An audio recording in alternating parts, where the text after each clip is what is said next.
മാന്നാറിലെ കല എന്ന പെൺകുട്ടിയുടെ കൊലപാതകവുമായി ബന്ധപ്പെട്ട് അന്വേഷണ സംഘത്തിന് നിർണായക വിവരങ്ങൾ ലഭിച്ചതായി സൂചന. നെടുങ്കണ്ടത്തുള്ള അനിലിന്റെ സുഹൃത്തിനെ ചോദ്യം ചെയ്തതോടെയാണ് പോലീസിന് ചില പുതിയ വിവരങ്ങൾ ലഭിച്ചത്. 2 ദിവസമായി നടക്കുന്ന ചോദ്യം ചെയ്യലിന്റെ ശൈലിയിൽ പോലീസ് മാറ്റം വരുത്തി.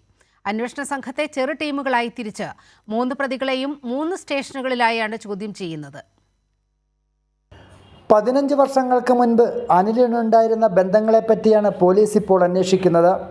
ഇതിനായി സുഹൃത്തുക്കളുടെ പട്ടിക തയ്യാറാക്കി.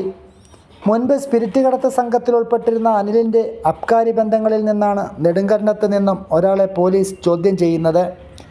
പ്രതികളുടെ കസ്റ്റഡി കാലാവധി 2 ദിവസം നിൽക്കുമ്പോൾ അന്വേഷണ സംഘത്തിന് നിർണായക വിവരങ്ങൾ ലഭ്യമായതായാണ് സൂചന. സെപ്റ്റിക് ടാങ്കിൽ നടത്തിയ പരിശോധനയിൽ നിന്നും കാര്യമായ തെളിവുകൾ ലഭിച്ചില്ലെന്നാണ് വിവരം. തിരുവനന്തപുരം ഫോറൻസിക് ലാബിൽ അയച്ച സാമ്പിളുകളുടെ ഫലം വേഗത്തിൽ ലഭ്യമാക്കാനുള്ള ഇടപെടലുകളും ഒരു ഭാഗത്ത് നടന്നുവരുന്നു. ചോദ്യം ചെയ്യലിൽ ലഭിക്കുന്ന വിവരങ്ങളുടെ അടിസ്ഥാനത്തിൽ 4 പ്രതികളുടെയും വീട്ടിൽ അന്വേഷണ സംഘം തിരച്ചിൽ നടത്തി വരുന്നു.